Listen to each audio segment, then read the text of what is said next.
right. Hi. On it. Nice to meet you, Grant. Brent. Steve. Hi. Hi, Graham. Come in. I'm Peggy. Hi. Hey. Katie Hill. Yep. Nice to meet you. Steve. Nice to meet you. Thanks for coming. What can I get you to drink? Oh, just water. Okay. It's great. Seltzer water or regular water? That was fine.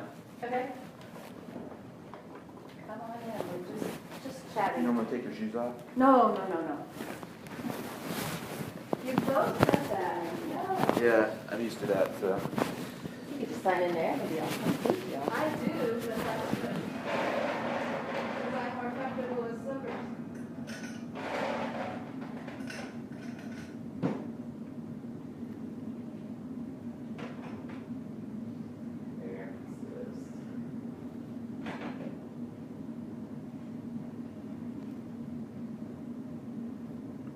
I'll put it in here, Frank.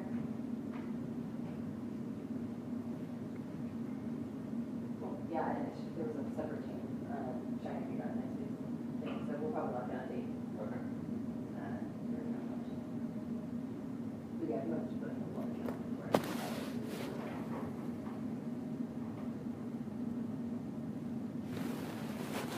And feel free to grab some things if you'd like. Okay, great. How did you find out about this? Oh, just Facebook. Okay, great. Good. You're around. Yeah. Water. Yeah.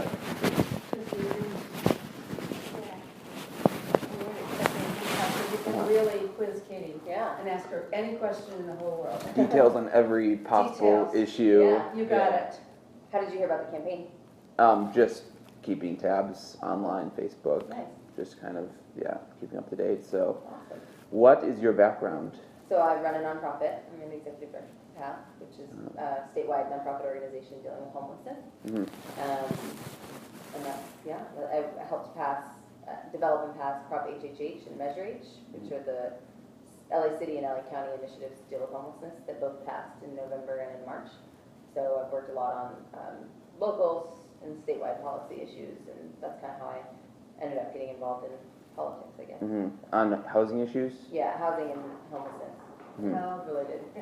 Health, yeah. What are kind of the big takeaways from your perspective, on finding homes for homeless people? I don't have any background in that issue at all. Yeah. Well, one of the biggest causes of homelessness is just a lack of affordable housing. So to really deal with the homelessness crisis, we've got to deal with that. We've got to figure out how to build more affordable housing that's going to be specifically dedicated to people who are extremely low income and are, homeless or is severely at risk of homelessness, with mental health, substance abuse disorders, things like that. So it's not cheap. That's another thing that is one of the biggest takeaways. Is it takes intensive supportive services to really be able to help people who've been on the streets, especially for a long time. They need wraparound supports, not just to get them into housing, but to help keep them there for the long term. But then there's different interventions for different populations. Like some people may only need like a very short period of assistance that they just need help, kind of turning things around and getting back on their feet. But others are going to need more. So we've got to be able to tailor the approaches to different populations. And that's one of the things that was really incorporated into Measure H, which is, why I think it'll be effective.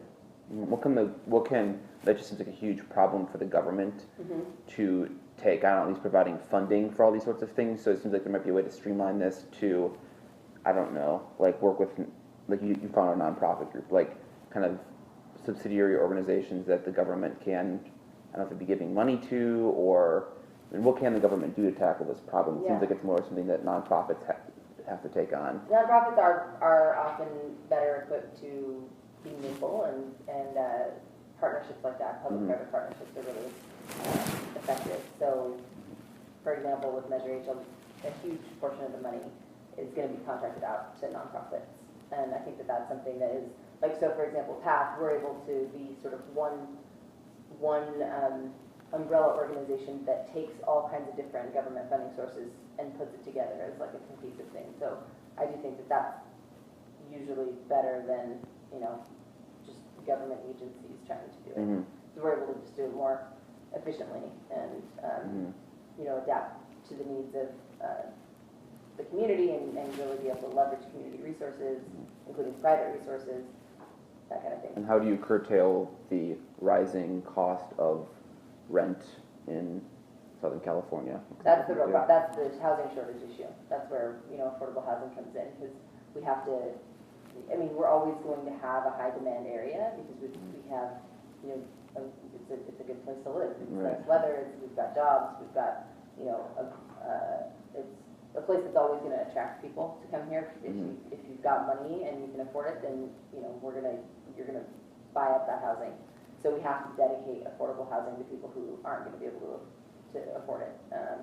Because just increasing market rate housing won't work. It'll attract people from all over. So, rent control is something that some, cities have implemented. We certainly haven't done it here. And I don't know that that's necessarily the right answer, but it's, something that cities are probably, more and more cities are going to have to look at as the rents continue to rise unless we start seeing something dramatically change. But housing affordability is something that really comes down to stock and having dedicated stock that is affordable and has to be affordable. Yeah, I don't hear too many other candidates talking about that issue. So I know in Orange County prices are ridiculous and it's getting way out of hand, especially. But yeah, I'm great that you have background in that and care about that. So yeah, it's definitely not. I don't know many other candidates that have a background in housing. Yeah. So interesting candidates running in this race. We have a volcano specialist and a housing specialist, and then I don't know what Mr. Caforio's background is as much, but he's a lawyer. Generic generic white guy. No, just general. So how would you differentiate yourself then from other candidates running in the primary? I think a few things. The first is that I am, I have real world experience in terms of leading a large organization. I've helped PATH grow from a $5 million a year, 75-person organization that was just in LA County to now one that's almost $50 million a year, 400 employees all across the state of California. And that's just in the last 7 years. And I have again helped develop and pass some of the most really substantial legislation that we've had happen, especially around housing and homelessness issues in the entire country, and that really is unprecedented in actually being able to get a super majority to pass that kind of that taxes basically. So I have experience in the both within working within government as well as on the actual leadership side that neither of the other candidates have. And then in terms of the policy side, I think that a lot of it is going to come down to we'll have to see what their platforms look like. I know what mine is based off of, and it's based off of living here in the community for my whole life, and neither of them has that either. But I know that the issues that people care most about are what does it look like to really uplift the middle class and rebuild the middle class, and what are the things that we all face on a day-to-day basis. And so that's what my campaign is going to be around. I'm the most progressive candidate as far as I know. I have Blue America's endorsement. I'm working on our Revolution's endorsement. What do you think what would that entail in terms of like policy positions or general philosophical I'm closer to Bernie than others so far. So. Like single payer. Yeah, ultimately I think that's where we're headed. But the way that we do it is really the question, and I think that it's a matter of us figuring out a system, whatever the system is, that ensures that nobody's left out. And for me, that could be a variety of different things. But if we're going to move ultimately to something that every other civilized country in the world has, which is ensuring that everybody's covered, then we've got to do it in a way that doesn't break our existing, just doesn't destroy everything. And let's figure out a smart way of getting there. So I think that could look a lot of different ways. It doesn't have to be single payer in the way that it's been described before. It could be a government option. It could be, there's a lot of different ways of doing it. But at the very least, we have to fix what we've got now. Because even before, they tried to repeal it, the ACA wasn't working for everybody. We know that, especially young people. So. This is a fairly moderate district. So how do you think your more progressive views will kind of line up in a general election? Yeah, I think it's all about how we talk about things, and I think it's not binary like that. I think that's one of the mistakes that liberals made is that we've tried to say, oh, well, if you're progressive, then, you know, you can't, it's trying to put it all the way on the other side of the spectrum from being a conservative, when really, I think it's about what the issues are that affect people. That everyone cares about, they get labeled progressive, so to speak, but. Yeah, and I just don't think that's what it is. So we're gonna talk about the issues, we're gonna talk about the things that people, you know, care about, and it's not gonna be a party line kind of thing. It's not gonna be a label, it's gonna be, what do you care about? Where are the areas that we can find common ground, whatever party you identify with. And right now, our coalition is made up of people all the way from, you know, far left Bernie progressives that identify as socialists to, you know, recovering Republicans. Right. So, and actually not even recovering, people who still, people who still identify as Republican but want something different, and know that, you know, what really matters is actually making some progress, because right now everybody is tired of the system that doesn't represent real people, that doesn't actually get anything done, and you know, if they can start to find something that is reasonable, common sense, and moving towards actual progress, then they're, you know, willing to support it. Those issues being housing, healthcare, you know, really, what are we going to be able to? How can we deal with tax reform so that it works for everybody, so that it's not just this, you know, system that is working for the top 1% and it's screwing over the middle class. It's, you know, even climate change, even our fairly conservative folks recognize that that's real, especially here in California. I think that's something that we don't see the climate deniers nearly as much here. But yeah, I mean, how are we dealing with these very real issues that we see that we're affected by? I think that it's how are we incentivizing and making it possible for people to actually get the good jobs that are here in the district? Because right now, you know, in aerospace, that's one of the areas that we have a lot of good jobs. There's engineering jobs, tons of them in the Antelope Valley.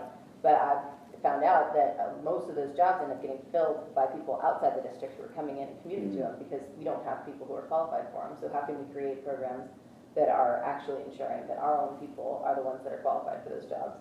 How are we, you know, making it affordable for people to go to school and not come out with a lifetime of debt? You know, those kinds of things. How are we making childcare more affordable? The things that people really feel on a day-to-day basis.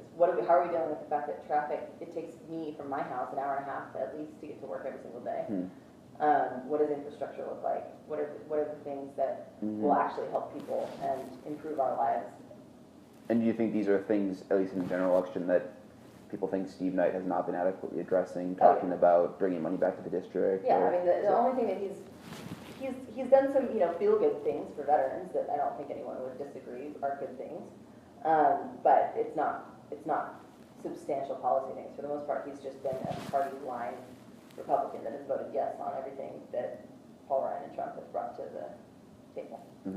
So the idea is to tie him to Trump and the general. I mean, not necessarily. I think it's more of if he continues that way, if he stays hardline voting with Trump, I mean, that's going to be clear, right? But I don't think it's about that as much as what's our vision and what can we propose that can actually make people feel like government is something that can add value to our lives again, and that you can have a representative who's actually one of us. Right. I guess the one big issue, environment is one. The other big issue for me is that doesn't get talked about as much as military spending. Yeah. I think that, generally speaking, the military-industrial complex sucks lots of money that could be going towards, like you said, infrastructure or education or things that are sustainable. Yeah. So, don't you have like some affiliation with the military or something? Yeah, I mean, every generation of my family served in the military, going back to the Revolutionary War. But so I know that's kind of weird, like me saying that to someone who has had relatives in the military, but no, I don't think so. Not at all. No, I mean, we were just talking about how I'm going to have to talk about the reducing military spending and what could we be spending, because this area is very dependent on military spending in terms of what the jobs are out here, especially in the Antelope Valley. So how could we translate that into aerospace jobs that aren't about war and are about instead something that's positive for the community, whether that's dealing with, you know, research in space that could deal with climate change, or whether it's Peggy had a good idea about how we rent all of our firefighting planes from Canada as opposed to having them here. So why can't we be building things like that? And how can we translate? We need to be careful and thoughtful about if we're going to be reducing this military spending. how can we do it in a way that's not gonna hurt our own, you know, industry, Mhm. but instead use it for something positive and move it towards a direction that is actually benefiting us and not just going towards killing people in other countries. Right, well, I don't know if it's still at its height, how much we're spending today, but at its height, you know, we were spending like $1.1 billion a day in Afghanistan. Right. And so like when the Republicans are running around, talking about how, you know, our Obamacare repeal is gonna save the country, you know, $130 billion, well, that's 3 months in Afghanistan, so like. Right. I think that's a good way to like put it in perspective for people. Or even just more efficiency. It's not necessarily like only reducing, but reducing kind of unnecessary expenditures and going through the budget line by line and doing that. So. Yeah. Right. Well, the real problem why the military budget gets so bloated is that like when they actually do try to like close bases or cut back spending, the congressman from that area says, no, you're not taking jobs out of my district. Right. So is that what you talk about with these contracts with like Boeing and Lockheed Martin and sort of shifting them in terms of the technology that's being developed towards more productive kind of? Well, I don't think we need to guarantee them contracts. I think that we need to instead say that, you know, we're not just flat out taking it away. We're making it possible for this industry to still thrive in this community, but it doesn't look the same, you know. So I don't know. That's an area where we need to do some more research in terms of what a viable plan would be to help protect those jobs. But the reality is, we know that the only way that we're going to have the money to be able to really invest in our own communities and our own country is by not spending as much as we are on defense. That's the only area that we have to be able to really play with. Even if you cut massive amounts from everything else, then we're still going to make a dent. That's scraping the surface, really. Yeah. So it's something we're going to have to deal with. We just have to come up with the right way of ensuring that it's not, you know, a huge hardship for our industry out here. Right. Especially because that is one where I will have massive spending against me probably no matter what from Steve Knight's, you know, supporters, and I mean, being aerospace being. I mean, saying that you're going to cut jobs from these different industries. From aerospace in particular. How do you plan to kind of interact with that? I think that's what we'll have. That's why we need this kind of plan of like, what do those jobs look like instead, or what are the other jobs that we're bringing to the community, and so I think that's something we'll flesh out as we get, you know, further and further along. But I think it's something I know I'm not going to get the support from the aerospace community anyway, because Steve Knight that's already locked in on him, and all of that spending is already going to be going to him. So if for me to win, it's not going to be how I'm going to win, is by, you know, taking their money and winning them over. So instead, I think it's making the case that we have other opportunities that are going to benefit the community, and we're not. This isn't going to hurt the community in the same way that that they're trying to make it out like it is. Just trust that voters will understand that where the jobs in the future are and where funding should be directed, and it'll make sense to them even if you don't have the big money from the industry. Yeah, or we need to make the argument that and again, this is where it gets into the details, but like if we're saying we need to cut military spending, what does that look like? How are we cutting military spending? And if it's and that's why I need to get really into the like what specifically is happening here in our district, and not tie it to that, and be able to make that case. You just have to kind of almost go through the budget specifically and just say this is an area that we don't need to spend X amount. We could direct it here, and this would do this for our community. Yeah. So that's something we've got volunteer researchers who are kind of helping with a lot of this in terms of like as we're really getting into the policy development side. So we'll be fleshing that over in the next few months. So. Makes sense. Yeah, well, I'm all on board for that. Great. Sounds like we all What are. are your thoughts about it? I mean, I haven't studied it in detail. More just sort of a general view that we spend way too much, and that there could be more efficiency, and that it's not sustainable. So I haven't gone to the budget to say this expenditure in you know, Fallujah was you know, like. But you know what, one of the big gaps, because we see it in the homeless services, and I was at Kaiser the other day, and the nurse that was getting me ready to see the doctor is former vet and basically was discharged into homelessness. What we should be doing is we should be paying those service people that we have now more than the subsistence. That's where we should be converting our dollars. Mhm. So taking it out of bombs and putting it into the people, Mhm. and then rewarding them for actually serving Yeah. by doing pre-discharge planning Yeah. with them and with their families, and making sure that their job training that they get in the military is transferable Yeah. to civilian life, Yeah. and then giving them some kind of stipend and help to make that transition. Yeah. Here she was a nurse and she was practically homeless. Yeah. I mean, really. Mm-hmm. Yeah. So, that would be a really good shift in the same budget, same Defense Department budget, VA, but into, Well, and that would be honestly so much cheaper. I mean. yeah, and would do people good Yeah. instead of, Yeah. how many bombs did we set up? 61 Oh, yeah. when we bombed? Carpet bomb or whatever, yeah. Yeah, 61, and how many $1 million just in one day? Was that in response to the Oh, the Moab? supposed chemical attack Yeah, that you're Yeah. referring to like a Yes. month or two ago? yeah, Oh, right. and that was 61 just right there, and it was all pre-planned. I think that was less in a sense militarily strategic and more just kind of for posturing to Oh, say sure. we Yeah. were responding Oh, to yeah, this. exactly, but how much did it cost us? Right, how much are you willing to pay for sort of posturing and, you know. We could make less expensive bombs to do the same thing. If you think structurally thinking, I mean, it's Citizens United that allows a lot of these relationships to continue, and that's really And that's a central part of my message, long too. term what's going to change some of these dynamics. Yeah.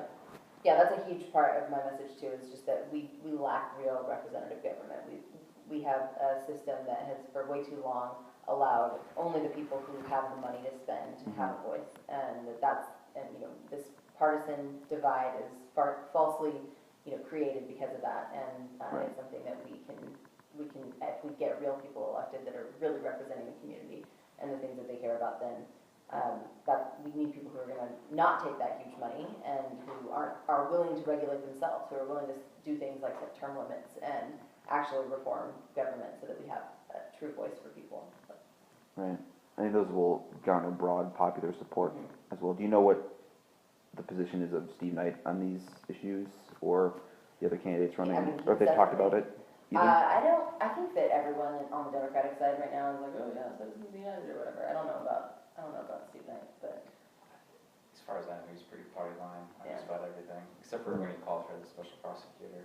even then, that was also jumping on the. I mean, everybody else was doing And the other question is like, even if people take certain positions, it seems like there's an overemphasis on what position you take and not like, can you actually get something done? Are you motivated? Do you have the sort of Are like you gonna be a leader on it? capacity to be a leader and make things happen? Right. Because you can just, generally most Democrats agree down the line on most issues, but it doesn't actually reflect the degree to which they're going to make things happen Right. once in Right. office. Right, like what are your issues, what are the ones that you're gonna Exactly. run on? It's like a voting record, I think is a bit overrated in a sense, because it doesn't reflect the degree to which you made things happen. Yeah, it's more about what you take, what legislation you actually bring up and what you Right. make happen.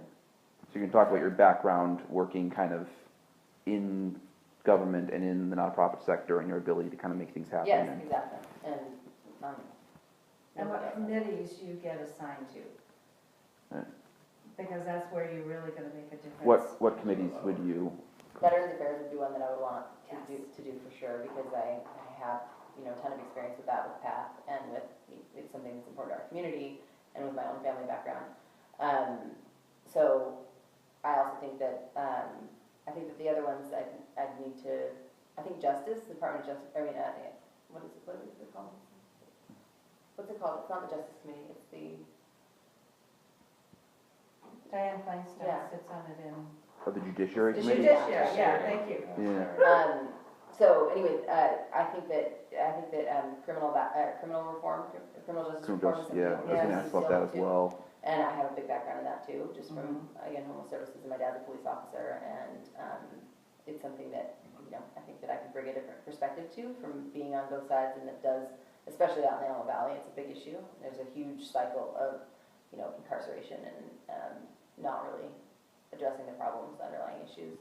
But, I think it's something that you don't really get to, when you're a junior Yeah. college person, you don't get a whole lot of choice on, so. Right. I think you can have an impact anywhere you get assigned, personally. Right. Yeah. Especially if you have a platform that's broad enough that you can find a way of fitting whatever your purview purview is to make things happen. So for example, if we, what's the least, commerce or something like, means and ways and means. You know, that, I think that's where you are able to do things like incentivize business to, with different kinds of programs. So for example, one of the ones that, you know, an idea that I really like is the notion of, you know, it always comes up that businesses should have a lower tax rate, right? That our corporate tax rate is too high. Well, let's say, okay, fine, if you want a lower tax rate, then you can get a lower tax rate if you are going to be if you'll pass down profit sharing to your employees, or if you'll do, you know, a cooperatively owned kind of corporation like you know, REI does, or Chobani or something like that. Or if you are willing to do local hire, or, you know what I mean? Like we could set ways of incentivizing basically good business practices that nobody's doing right now. And yeah, we could reduce the corporate tax rate, but you're not going to get it for free, because right now there's no reason that any corporation has, if we reduce the tax rate, to pass that on to people who actually need it. It just gets passed on to their shareholders. So I think we have an impact. A lot of that could be done in labor.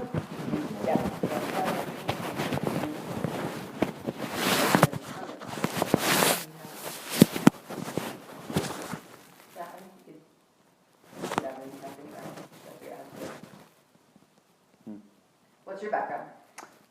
So I'm a student right now. Sort of political philosophy really interests me. So some of these structural questions is what I ask about those.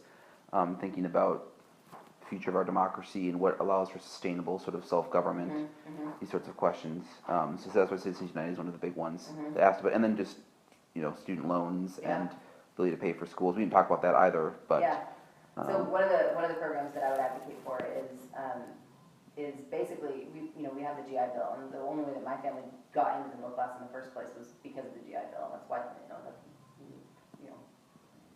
my dad's dad became a rocket scientist who worked on, space shuttle and Apollo and everything like that, because he was able to get into college and afford college because of his military service. And my mom's dad was, from Oklahoma, dirt poor, ended up going to Princeton and becoming a UCLA political science, political philosophy professor. Yeah, that was my undergrad. It was in political science. Yeah, so it was awesome. And so, but yeah, I mean, we never would have made it into the middle class.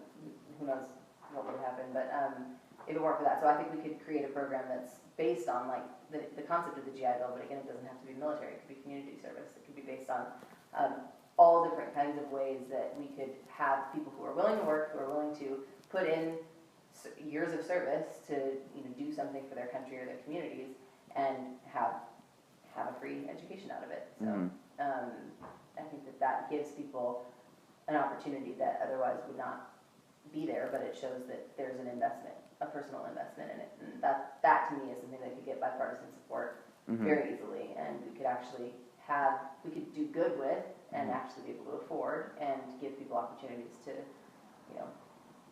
actually move up into the middle class. And how would you extend that beyond sort of military service, strictly speaking? What other sectors of society? So for example, we right? Like that's something that it is terrible that we have all of this research that shows how essential preschool is for people to be successful in the long term, but it's completely unaffordable. How are you? We're good. How are you? You're in a small group at a wonderful discussion going on. I have other kinds of like preschool, same concept as paying for education. So like AmeriCorps, but on steroids? Yeah. So you do grant writing for all different kinds of nonprofits? Or? All different, don't do arts and environment, because those are specialties, but health, human services, education, Is that how you know each other? yeah. Cool. In about 5 different organizations. In about 5 different Really? If you want to grant, and you got Kelly. Oh, very cool. I'm surprised we haven't crossed paths yet. I am, well, because PATH is big enough to have its own grant writers, you don't need me. Yeah. My niche is, Smaller. startups to maybe 5 million, and then people are big enough to have their own in-house development, yeah. Yeah, we have, now our grants team is 5 people. Yeah, Used to be 1, but. that's what happens. Yeah. then that one person did very good, because then you get more, and you get more, and you get more. You can use that, also bring more money back to district, that kind of skill. Mhm. I don't know exactly how that works, kind of the machinery of legislation, but getting money to bring projects back to the district, Yeah. or essentially, it's like grant writing, I would That's where the Ways and imagine. Means Committee comes Yeah, in. yeah, exactly. Yeah. Get that new Exactly. freeway built. Yeah. Or, you know, Exactly, whatever but there county are needs. a lot of government contracts, a lot of federal contracts that are delivered through nonprofits. And we just, do you have any federal? Mhm. Yeah, Yeah, a lot of there are VA. some. VA, yeah, a lot of VA contracts. Sometimes you get a HUD contract, and then HUD also funds a lot of the work that we call it local work, but it isn't, it's really funded by the federal government. From the top. Those are Kelly's very favorite things to write, or federal grant. Oh, I prefer federal to an LA County any day. Yeah. Well, they're a mess, especially, I just got a $30 million grant from the Wow. Department of Mental Health, yeah, That's awesome. that was but the process was completely a nightmare, yeah. Yeah. So are you politically involved, or have you been, or? I don't know. Not really politically interested, I wouldn't say politically involved. Well, thanks for coming in. What questions do you have? Well, I have a contact who really wants to be in touch with you. He used to live in LA, he moved to Austin. Oh, okay. He's very politically interested Great. and really looking at 2018 as leverage points.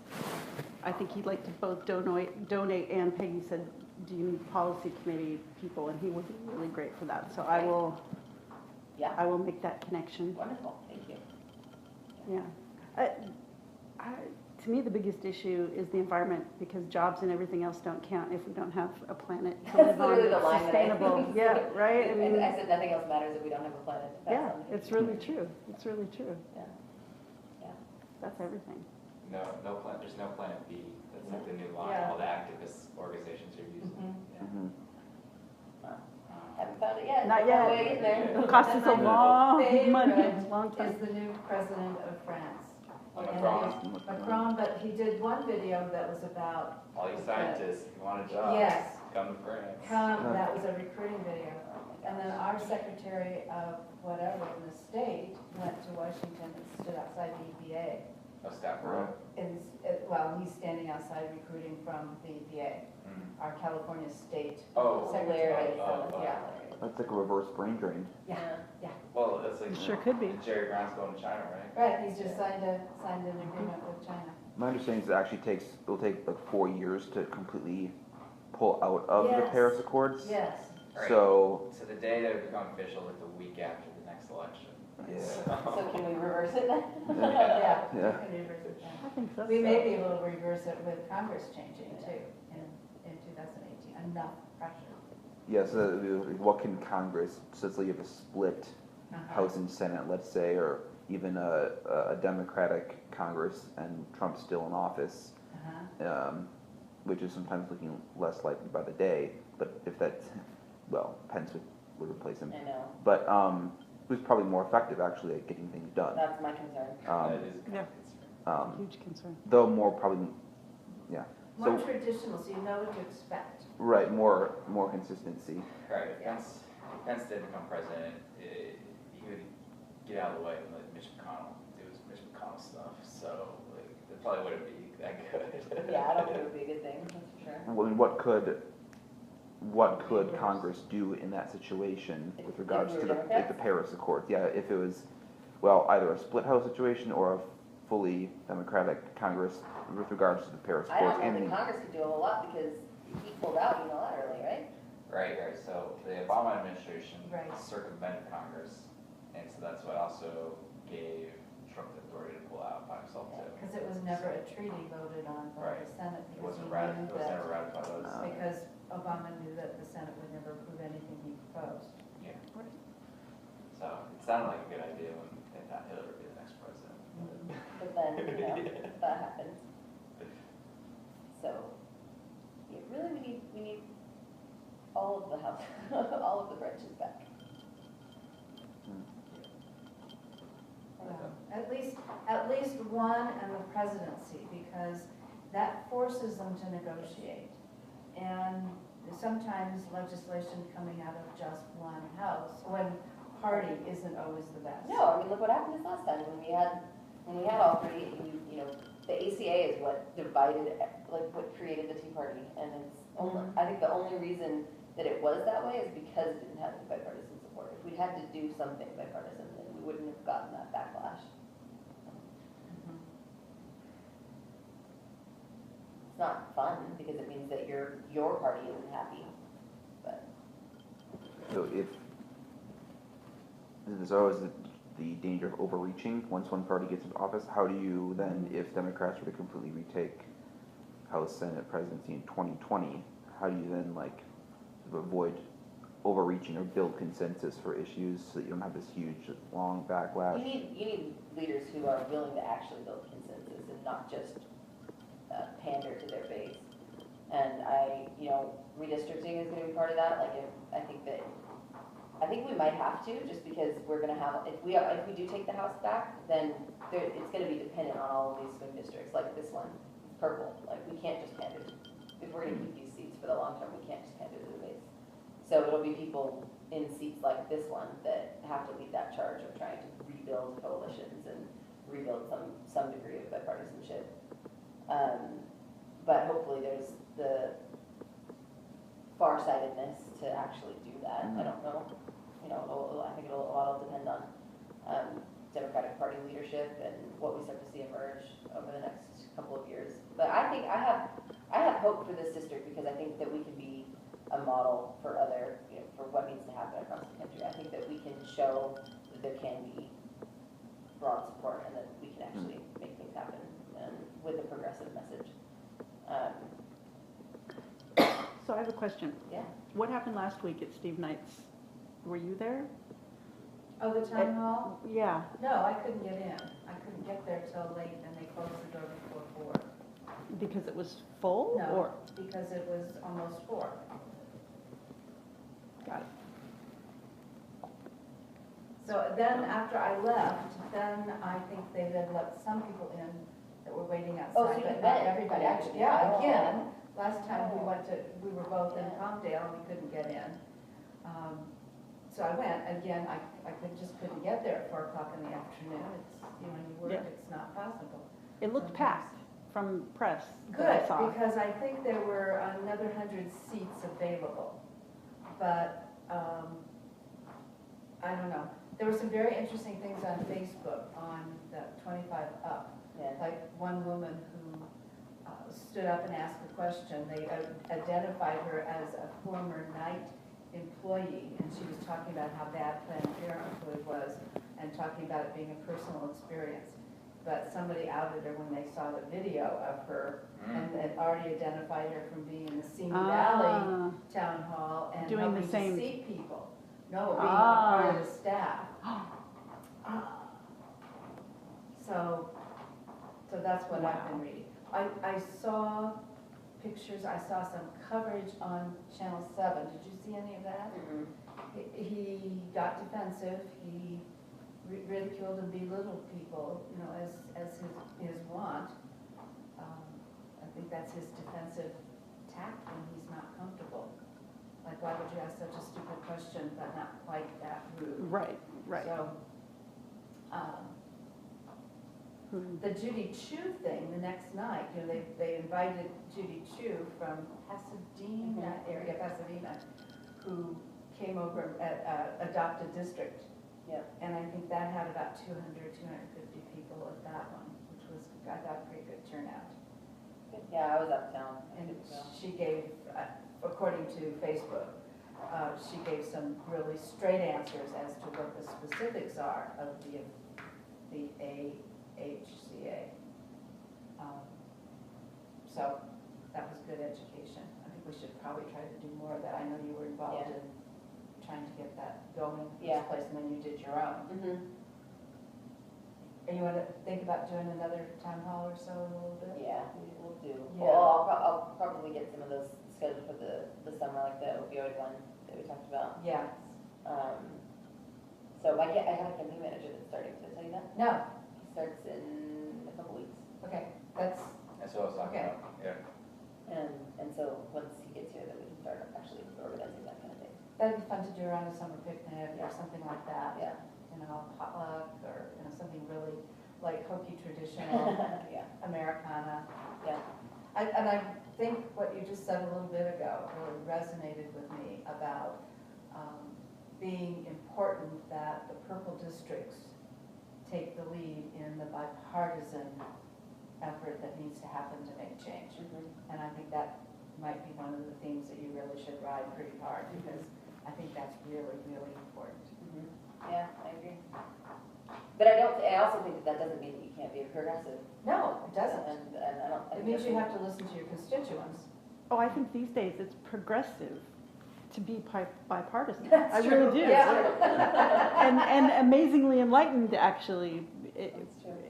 Really, it's the only way anything good can happen. Mhm. Mhm. It really is. It really is. What would you say, and actually it's a question inside of a question. Sure.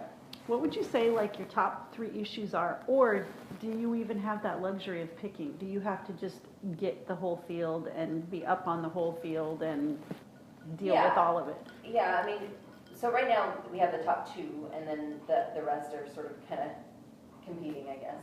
But the top 2 really are healthcare, and within that, you know, a whole bunch of different things. But I think that that's a huge, huge issue for people right now. So it has to be a big part of it. And then the second one, and I'm not saying they're in either order, but is rebuilding the middle class. So within that is education, tax reform, a range of, you know, economic opportunities, jobs, et cetera. And so that's you know, that's kind of the big category, I guess. I find those two really interlinked too. Yeah. I'll tell you my ACA story just for your survey. I'm a progressive, liberal, Democrat, feminist. I'm self-employed. My husband worked for Countrywide. Oh, gosh. Then he worked for Bank of America, and now he works for nobody. When he got off of the really primo, awesome, we didn't even appreciate it, Countrywide healthcare, Bank of America's was a step down, and the ACA, we kept looking at the plans, and everybody kept saying, well, just, you know, log on and get a quote. That can't be really the quote. Oh my Right. God. Call a broker. I must have gone to 8 different places, because surely this could not be how much a self-employed grant writer and an $10,000 unemployed more. IT guy could pay for health insurance. $800 a month. Yeah. And it was like, so we haven't had health insurance for 2 years. Jeez. And you're We're in still- our 50s. And you're still off? You don't have We're still anything? off. We don't Oh have my anything. God. We haven't had anything for 2 years. There's just no way that there's $800 extra pay, yeah. out of a freelance salary and a no salary. No. So, yeah, we're uninsured in our 50s, which is scary. We're healthy. That's good. But I never in my life thought I'd be out of health insurance. Horrible. In a million years. It just never even crossed my mind I wouldn't have health insurance. Oh, my God. And we always counted on his plan. I was a shareholder. And we know from our work, and I think just broader in general, more and more people are in my boat, because corporations are not hiring employees. Corporations are saying, we'll contract out for everything. Yep. And there aren't going to be as many people with the full job, with the full benefit. We laugh, actually, that my daughter with her Berkeley education, and my husband and I with our college degrees, my son who's in the military is the only one of us who has health insurance. Jeez. What does your daughter do? Actually, she just got a job, so she, in 30 more days, gets her health insurance kicked in. She's a graphic designer up at the Corporate Gap in the Bay Area, Oh, cool. so she'll be covered. But since when did health insurance become A a luxury. unicorn luxury, right? It just shouldn't be that way. The cheapest plans on the California exchange are 400 per person. For when we Yeah. plugged in our numbers, Yeah. it was $800 for the bronze. That's the cheapest plan. The Yeah. bronze plan was $800 a month. And we did the math. It's not, that's bad enough that it's $800 a month. It's also a $6,000 deductible Oh, my each. God. So So if you might as well just be putting some money away. in Well, case- correct. So if you do the math, $800 a month times 12 plus $12,000 is $23,000 a year before a dime of anything would kick in to pay. Oh, my God. What else in life do you pay $23,000 a year for nothing? Nothing. Well, a college education, At least you get something at out of least it. you get something out of it, yeah. right? And that's a lot more than that, but that's absurd to me. That's Is it okay if I use absolutely that story? absurd. Please, because I've had a lot of liberal friends pissed off at me for not liking ACA. You can't, that's what I've been saying from the beginning, we can't, the ACA is not good enough, that's why we failed as Democrats in just saying, no, the ACA, it's like, no, people are reasonably mad about it still, it's not good enough. It's not good enough. Well, I mean, I'll tell you, my plan last year in North Carolina, I had a $6,700 deductible, and I had a stroke about 2 weeks before the You had a election. stroke? Yeah, well, not like a stroke, Oh, okay. but we call it TIA. That's a stroke. But, It was on, a little stroke. on election night when no, you it were was stunned by it the was like results. 2 or 3 weeks before the What election. is it? Oh. It's basically a mini stroke. Mini stroke. But anyway, my deductible was $6,700, so obviously I hit that in about 20 minutes. Yeah, before going exactly. to the ER. So, I mean, by the time Duke was done with me, it was probably like 30K in bills. Yep. So having the bottom of the barrel ACA catastrophic plan, not even a bronze plan, the catastrophic plan, probably saved me about 20 Yeah. grand. Well, So, And on the other end of it, absurd stories. yeah. 2 years ago, my dad had, and he's on Medicare, well, he died a month ago, but he's on Medicare, had a 4 heart valve replacement, 10-hour open heart surgery. The bill for that, of which he paid about $2,000, was $450,000. That's absurd too. Well, and when we were talking about what's the answer for healthcare, you can't have an answer for the healthcare solution without addressing the underlying rising costs. Yes. Because that's a huge part of what has made Obamacare unsustainable and the ACA unsustainable. And that's partially drugs, Yeah. but it's partially systems. Mhm. That's kind of like what I was talking about, these structures and systems that perpetuate some of these problems. What are they Huge, yeah. addressing? Yeah, well, pharmaceutical companies spend millions and millions of dollars on Capitol Hill lobbying. That's one of Same my with That's insurance. really big actually issues. most of it, Yeah. because the ACA and what it's done for hospitals has kept some of them in business, Yeah. because they were, a lot of the rural hospitals, Yes, the they regional do. hospitals Yeah. were about to go under. Henry Mayo Newhall here in town is a good example. It was in really bad shape, Really.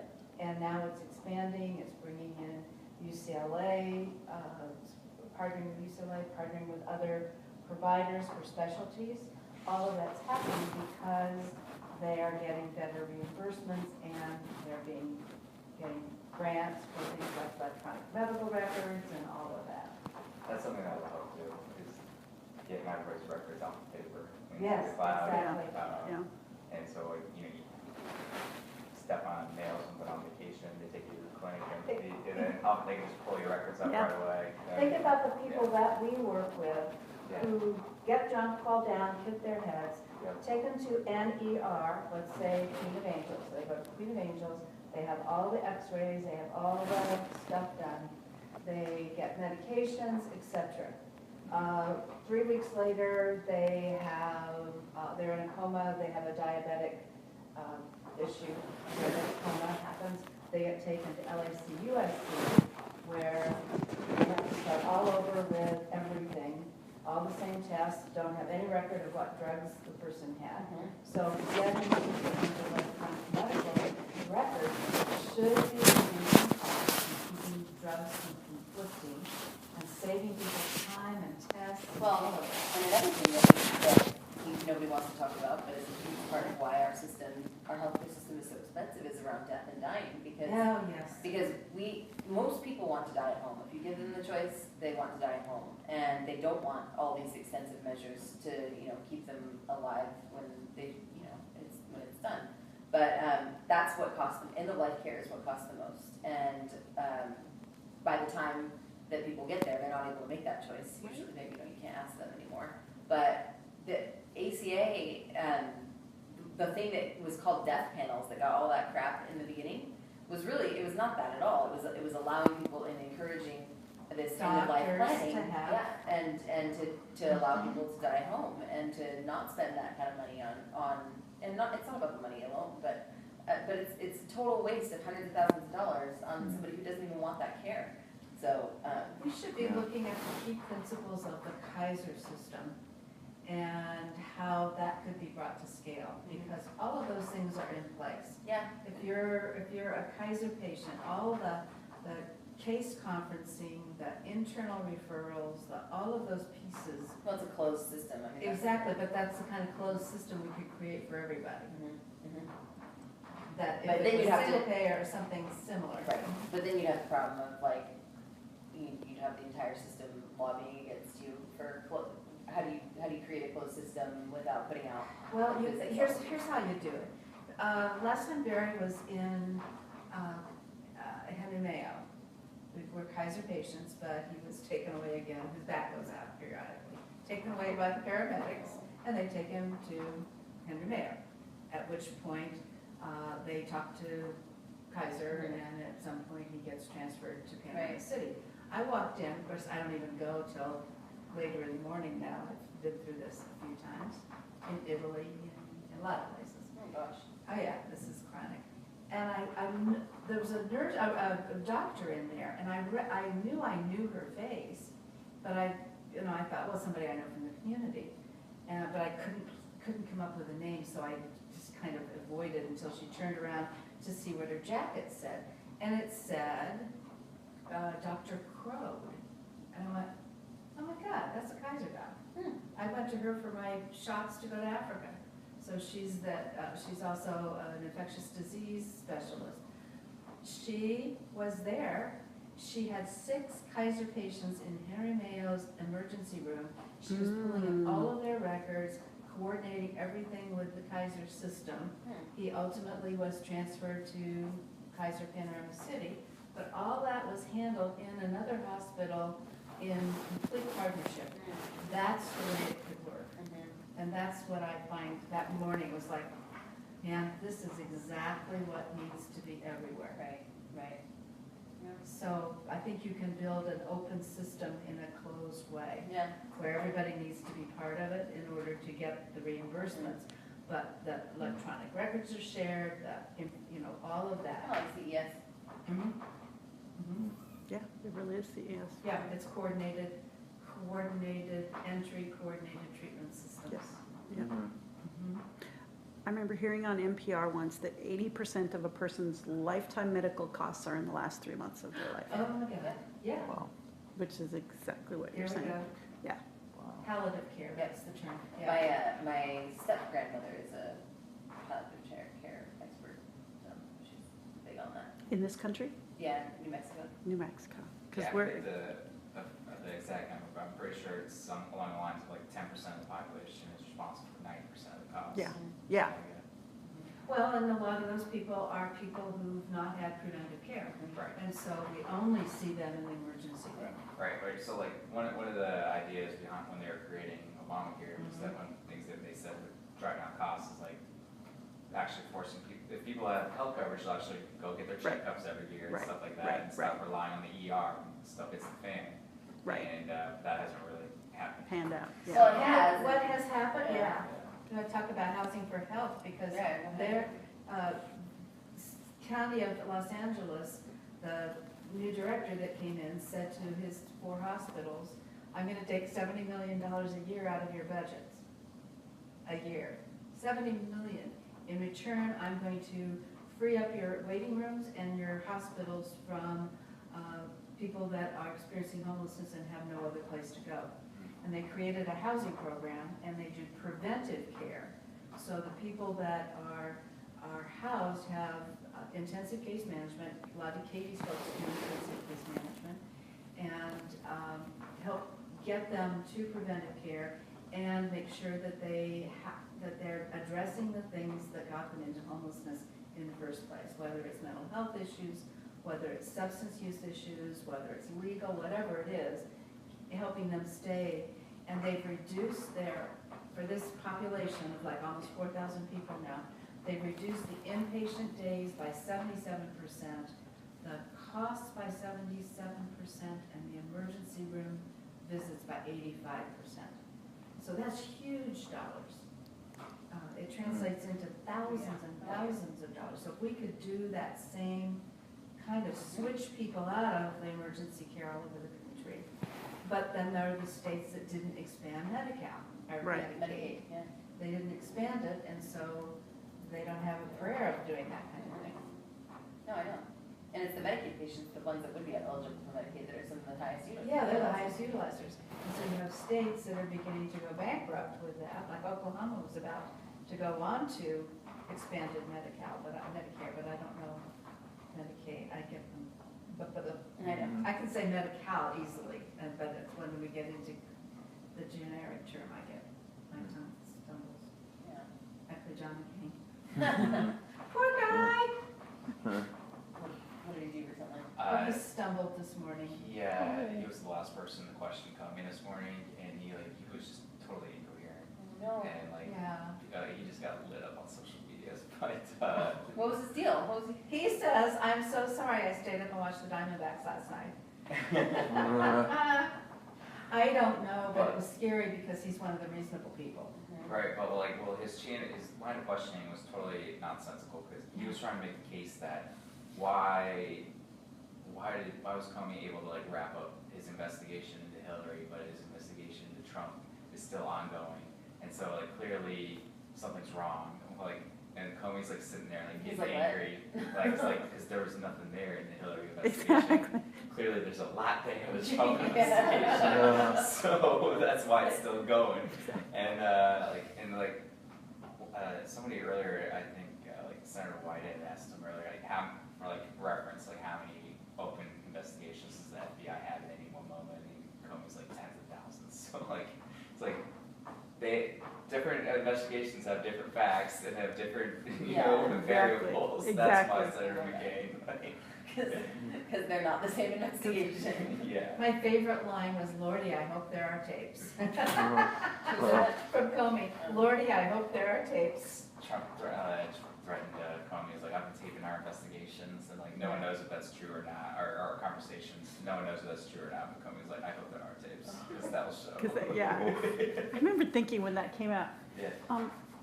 Mr. Trump, you're not understanding something really, you missed a step there in who wants the tapes or not. You don't want the tapes. What are you talking about? Not Swift. Out of the whole 3-hour session, the moment that really jumped out at me was Tom Cotton was trying to get him to was trying to tee up a no answer when he asked him, yes or no, is there any evidence that Trump colluded with the Russians? And he's hoping, he thinks that Comey's just going to say no. Right. And then Comey goes, I can't answer that in an open session.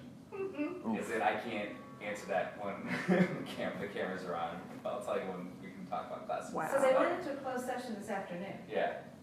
To be able to talk about it? Yeah. And Interesting. this is a notorious committee for not leaking, which is good. Yeah, So the those- chairman. Yeah, because it's kind of crazy, yeah. Burr seems to be taking it pretty damn seriously. He was, so, I was very impressed with him Yeah. from the opening statement. mhm. I got it early. Well, I think the story that Burr and Warner, I think, are friends. So there's actually a little bit of bipartisanship going on Yeah. there. So It's kind of like, well, I was going to say kind of like McCain and Grant, but they're both Republicans. yeah. They just happen to be Reasonable right now. reasonable. I always thought, it's so funny because I always thought Lindsey Graham was a nut job until suddenly he was And so normal. suddenly he's normal, yeah. It's all skewed now, yeah. Yeah. Really insane. We were talking about defense earlier, Mm-hmm. and talking about cutting the defense budget, and looking at what are ways that we can rationally do that in a way that preserves jobs, preserves the economy. It's an interesting question to me because a lot of our technology comes through the military route, right? So we have things available to us because military was willing to pay big bucks for things to get developed. Mm-hmm. Not all nice things, No. mostly not nice things, but But Velcro and, yeah, but there are some very practical, a whole lot of telecom stuff, the internet. That's what I was gonna say, that was one of the things I was thinking about, was I still have horrible internet, and I pay a lot for it because we live in a semi-rural area, but could we use aerospace to bring real internet? Is there a way to do sure, it? Should be, sure we yeah. can. And I was saying, we need our own fire airplanes, fighting Yes, airplanes I've never year-round. understood that. I've never understood that. Yeah. And rent them for exorbitant rates, but how much does it cost just to buy one of these planes? I It don't can't know. cost more than Can't we're we renting build them our for. own? Yeah, they're What just is- converted from what other is that? airliners, right? Why can't, yeah, why Well, can't we some just- of them are, some of them are the super scoopers, those are the ones we rent from Canada, the super scoopers, and those are helicopter, helicopters that can go into little tiny, like, like lakes on a golf course, Mhm. and pull up a boatload. Yeah, I've seen them in action, it's pretty impressive. They're very impressive, right, to live Gerald. Yeah, I was gonna say, wait, You'll see one soon. So you're just new to the area? Yeah, I got here 3 days ago. From? North Carolina, Brooklyn, via North Carolina. Sorry. And why, or how, or what brings one to Santa Clarita? For Katie Hill for Congress. Really? Yeah. So my first real job after college was working for the Obama campaign in 12, and just kind of fell down this rabbit hole of campaign life. So I can see how that one step happened. to the next ever since. So is your favorite show or your most nightmarish show Veep? Well, like the running jokes that Veep's a lot more realistic. That's, People you gotta realize. think that if you watch it, yeah. I couldn't get into it, I watched just like one episode and I was like, I couldn't get into it either, but Actually, once in a while I tape them for a while and then I don't watch them. yeah. I would give it like 2 or 3 tries, and then all of a sudden it's like burned through like 3 seasons. But Maybe I'll- I think it's hilarious, but Yeah. it's crossing the point where it's really not, Not like, funny anymore. truth is stranger than fiction kind of a thing. Yeah, it's kind of not Yeah. funny because it's too close to truth. I keep thinking I'm going to binge watch these shows because I'm supposed to be semi-retiring. Just hasn't Measure happened. H is, Yeah. It's not letting you- Measure H is not letting me retire. Exactly. What I'm trying to do is take specific times and do things with my husband, who's been retired for a long time. I thought I was gonna retire this year, at least semi-retire. So taking chunks out of days or to do something or go away for a few days, because all this, everybody wants training now. That's true, yeah. How does Prop 8, you said, Measure H. measure it, how does that The- affect? It's the tax, because I used to run a training institute for homeless services people in the various nonprofits, training them to do case management around with people who are experiencing homelessness, and then leadership and supervision training, and training around incarceration, so people understand the difference between prison and parole and probation, things like that. And so my plan was to move it all to a nonprofit that had a big, huge training department. And then I would just consult and do program development and train trainers. But with Measure H, feeding this system so that we got a lot more people, we're hiring people with less experience, which means we need a different kind of training for people who might have had lived experience being homeless themselves or coming out of incarceration, to work more on what we would call a peer level, but they need to be trained in how to do these case management functions, or some of them. So it's a whole different audience, very different to work with folks who haven't had the educational background, but have all the common sense in the world, but don't trust it because they have no theory to base it on. So lots of fun to mix classes of people with a bright new shiny MSW degree or master's or bachelor's of social work, and they've hit the world, and young Anglo women from the suburbs, and I'm going to make a difference in the world, and they get paired with a 60-year-old black man who was homeless for 30 years, who's gotten his act together and is now ready to help other people. But very cool, very fun. Yeah. And that's the kind of agency that Katie runs. So she's always had people from all sorts of life, but now the county's beginning to hire people that are recently, and actually some of them are still homeless, breaking my heart. But issues like, okay, so now I'm gonna make $13 an hour, guess what, you're not eligible for Medi-Cal anymore. Right. At $13 an hour, you're not eligible No, anymore? figure it out. But nobody has been counseling them as to what that means. What does it mean? Because when you get a rent subsidy, the rent is worth two-thirds, the subsidy's worth two-thirds. So if you have $200 a month, then you pay a third of that, and the rest of it the voucher pays for. Well, if your income goes up to $13 an hour from $200 a month, now all of a sudden your rent's gonna jump sky high. So we need to be doing budgeting and working with people to figure that out. You know, the unintended consequences of doing something really good have got some flaws in it. We pointed it out, but that Goes unheard. so now we're running our own caseload Yeah. Wow. of people who need help. And you said you're going to school now, right? Yeah. Where are you? It's called Biola University. Biola? Oh, Yeah, okay. Biola. Yeah. So I'm a graduate student in philosophy. Nice. And you live here? I live in Los Angeles Oh, area. okay. Oh, nice. So you Yeah. came all the way up here? Yeah. Oh, thanks. Yeah. How was traffic?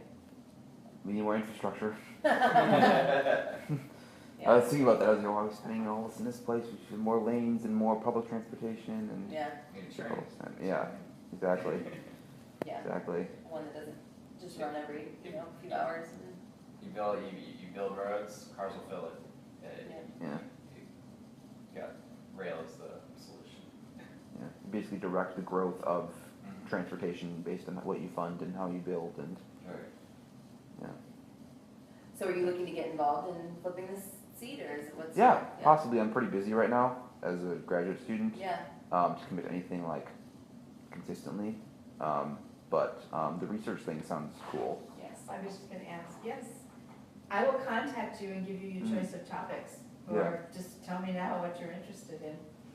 Everything. Yeah, I know, that's Yeah, I what, mean- what I'll do is I'll send you a list of what we've got, people that are already working on things, but that doesn't mean we don't need another person looking at it from a different perspective. Yeah, And then you can help me figure out what the gaps that are. sounds super So interesting. we've got. Yeah, or like I was talking about, like how we need to flesh out Yeah. the specifics of Yeah, yeah, policy development. yeah. Please send it my way. The other thing you could do, I think might even be better, is that my team is doing a reasonably good job on figuring out, here's the scope of the issue, here's kind of what's going on, but I don't see a really good work yet on what should Katie's positions be and what should her talking points be.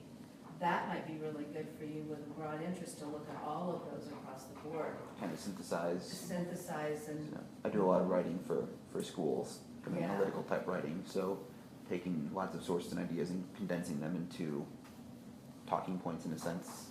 Sounds Yeah, that would interesting. be really helpful. awesome. That would be so good. Yeah, please send it my way. Yeah, I will. yeah. that Do you have sounds- summer school, or?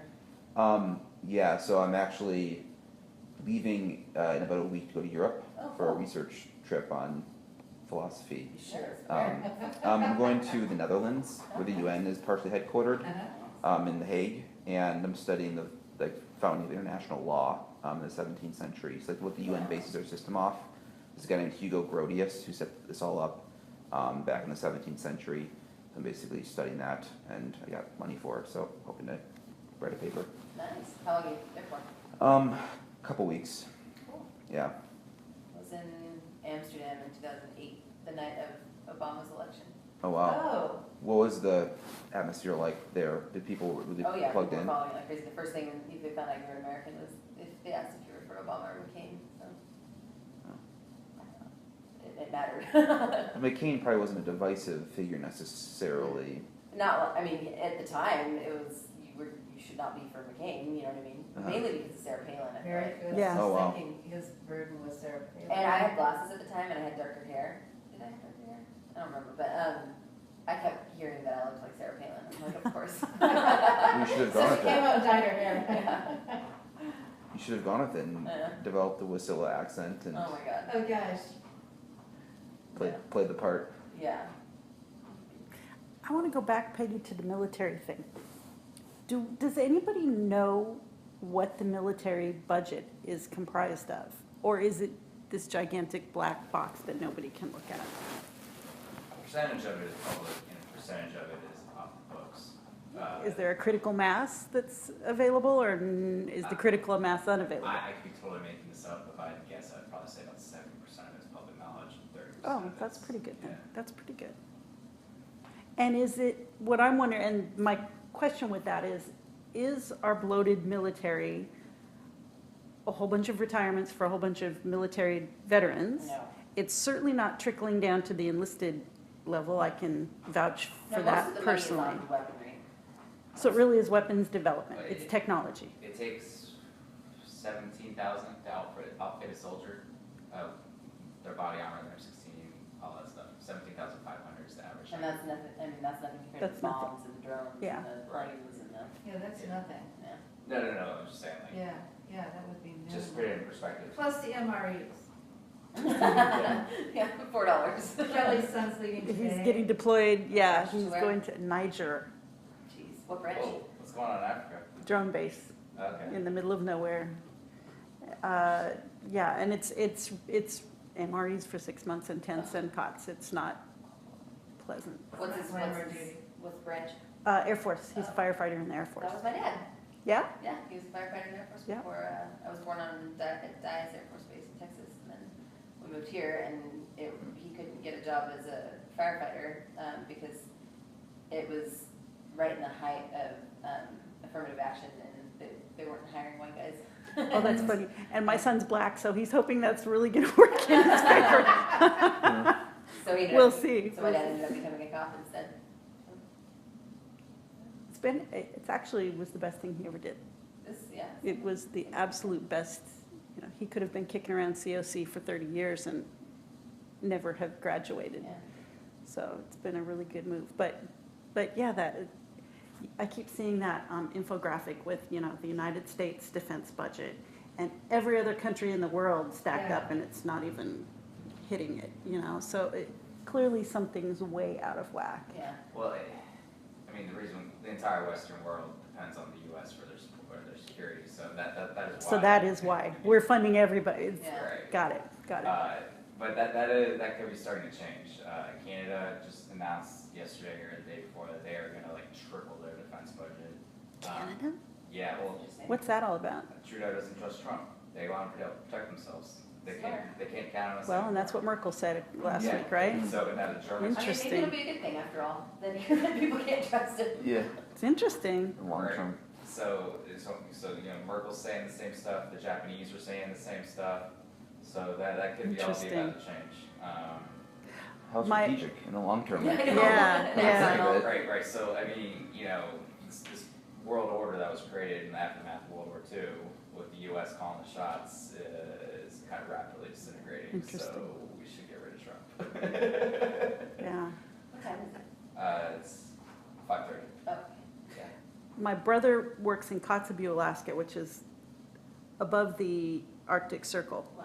And he said there is massive military development stuff going on up there right now. I'm thinking that's interesting too, right next to Russia. Yeah. It just makes you go, not an accident, not a coincidence. There's things are moving or shifting or something, and I don't know who you have to be to understand what those shifts are about. I've felt that way about the medical system for a long time. I actually have a theory that the medical system, if you look at Henry Mayo, that direction. I got lost coming here, and how many times have I been to your house?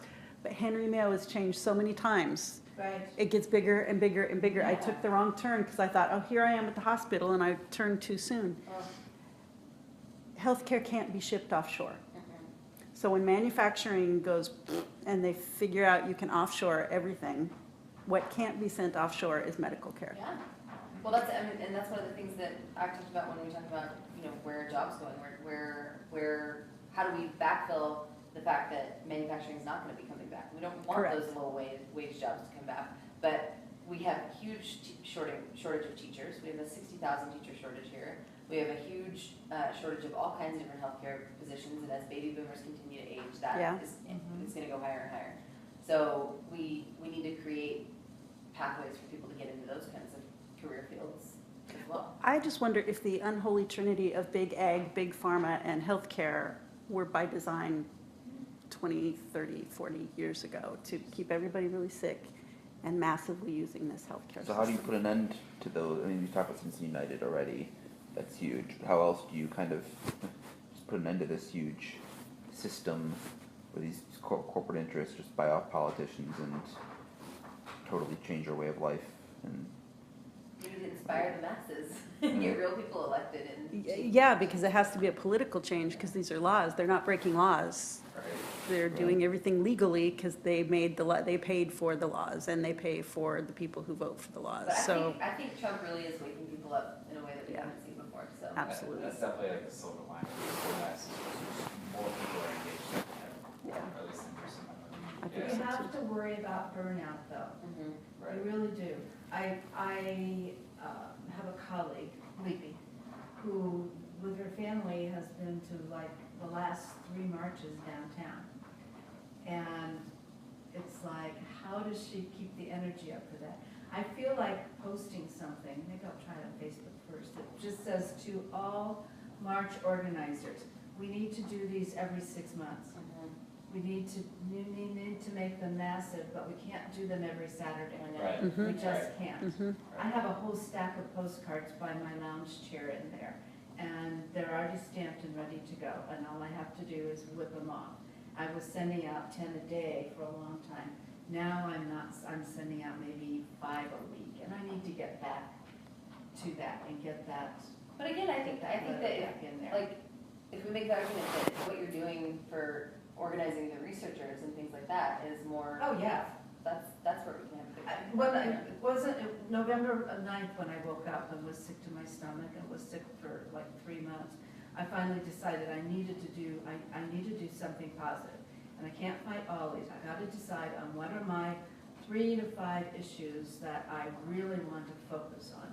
Other than that, I've just gotta have a list of what we have to fix once we get back in power, which is not the bipartisan approach to things. So I know that's a wrong way to think about it, but I don't want us to lose track of some of these things that are changing and not for the good. Yeah. So maybe, what is it, Frank, Dodd-Frank.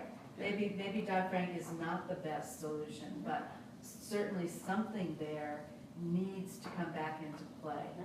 Because my retirement's depending on it, and so is everybody else's.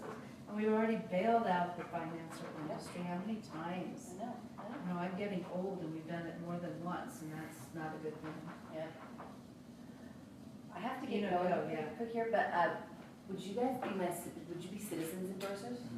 What does that mean? That means that you endorse as a citizen, you're collecting citizens endorsements instead of just political endorsements. Got Sign me it, up. sure. Okay, cool. What do you want to be listed as? A student? Sure, yeah. And should I put you as a volunteer? Sure.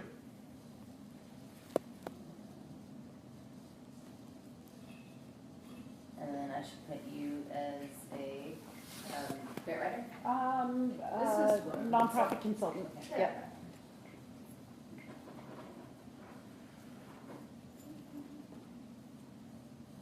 Peggy, did you do your citizen endorsement? I did not, I was supposed to. I'm gonna- I'm working I'm gonna on make sure letters you- to people. Letters? Just go to our website and you just. Oh, thank you. And who do I Wait a write a minute. check to? Oh, I'll give you a thing. Oh, Did you say Stephen when you walked in? Yeah.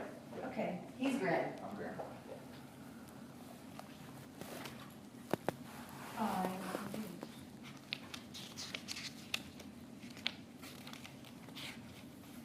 I'm copying down your email so I can send you this stuff. Do you want me to send it to you anyway or wait till you get back?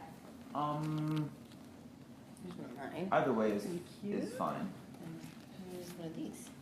Thank you so much. That's a long Very thing. welcome. Yeah, no kidding. Find some reading material. Ever sent, yeah.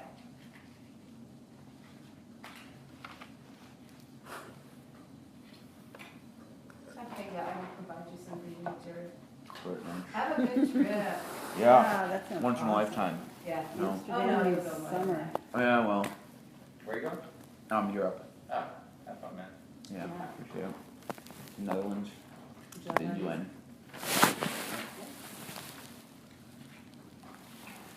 Great.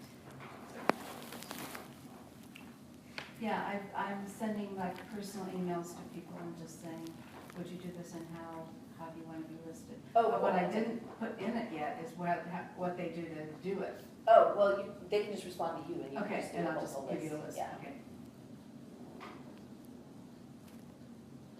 And Maria didn't come today, so I'll. No, her mom's here for her kid's graduation. She was supposed to go to Housing Works event with me Sunday, and she's bailing on that too, so I understand. I don't think so. She was very interested in supporting this. She is a good friend of Kelly's. I think you were college roommates. Yes, we were. Really? Oh, wow. And she now works at Bridge to Home Oh, 2 days a week, I think, 3 days a week. She's doing half-time volunteer coordinator and half-time development assistant. that's a lot to do in 2 days a week. Yeah, it's crazy. Yeah. It ain't gonna work, but I'm not saying anything. Yeah. The board has to stay out of those operational decisions, right? Yeah, I mean, if that's all you can afford, it's all you can afford too, so. It's time for the new budget, so we'll figure it out. Yeah.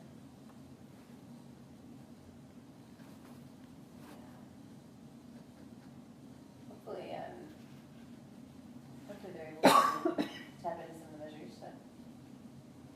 Yeah, what I'm doing right now is still working with explaining to people why it just isn't a portion of your population of the taxes that go in. I know.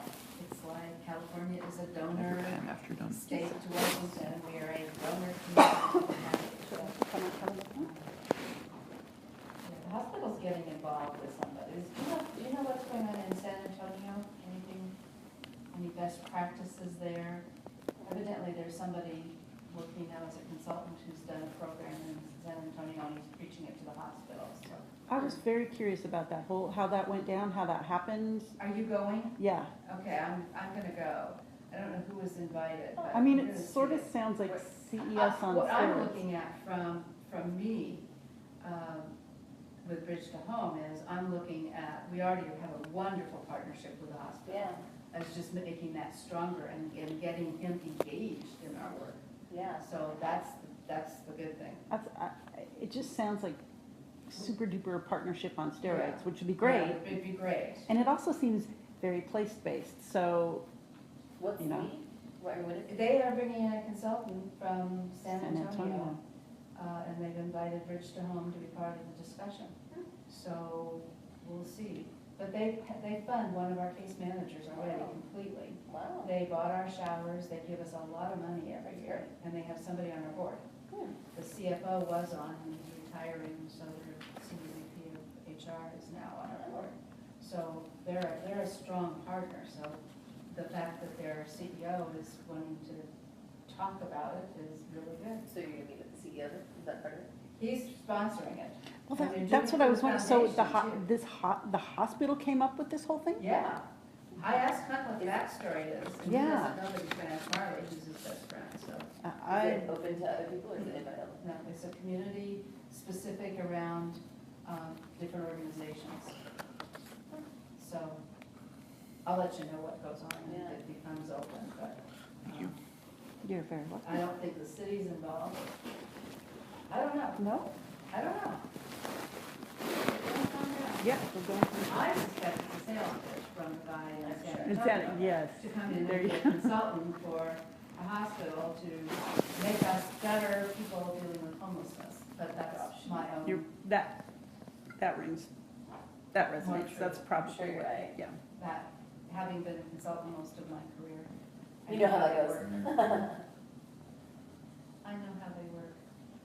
Thanks for driving all the way up So, here. yeah, I'm delighted. Yeah, no, I'm glad we had a chance to talk about these issues. It's Yeah. not often you have a chance to go through all these issues. I learned a lot about Good, these issues yeah. and homelessness and, yeah, it's overwhelming at times. Yeah, it's really bad. What part of LA? Sort of southeast, So yeah, you see it all the time. yeah. Yeah, there was shootings not too long ago, like 2 weeks ago in my area. Well, I mean, there's often, but deaths and, Yeah, yeah. bad. Well, I'm delighted you came, that you're willing to Yeah. pitch in on this. Please because send me the I absolutely, don't worry, I will. info. I really forward to your help, because you're looking at bigger pictures, and you see the connections between Yeah, things. kind of like a puzzle, and then you're, And lots of times people just see, this is my issue, and I'm really interested in it, Yeah. but it's my issue, right, and I don't see how it relates here or here. So my Right. issue might be choice, but not looking at how it impacts healthcare, how it all issues are impacts. connected, really, you can't, Yeah. it's like, trying to narrow down the issue, it's like, well, if you don't have the money for this, then we can't do this, and you can't, Yeah, it's yeah, like, yeah. They're all way too interconnected. yeah, exactly. And then I go the other way, I connect so many things that it becomes almost unmanageable, so then I have to pull it back Yeah, and say, okay, exactly, let's take a chunk of this. yeah, exactly. Thank you, Thank you Katie. so much, yeah. It was great to meet you. Yes, you as Had a well. great time in Thank Europe. you. Yes. Thanks. Oh, thank you so So, much, uh, yeah. Well, thank you, yeah. Wow, I'm not gonna be here. Uh, Hoping like labor might take back Oh. over. You think so? Is it close? Yeah, well, the Vegas sport betting books have all just made Jeremy Corbyn the favorite to be the next prime minister. So. Oh, I think the Oh my Conservative Party was gosh. favored. Huh? I think the Conservative Party was favored in pre-election polls by like 6-7%. Oh, when Yeah. they called for a new election, their polls had them up huge, but it looks like things fell apart for them in the last couple of weeks. Whoa. It's kind of like election here, the poll narrowed, and then it was upset right at the, Yeah, well, not popular vote, but electoral vote at least. yeah, So it makes it kind of weird. yeah, we have that in between. Thank you, Thank you Stephen. for hosting. Oh, yeah, I, right, have a wonderful trip, and I Next will. time we get out the handbook and play some community. Okay, sounds good. Great to meet you guys, thank you so much. Bye.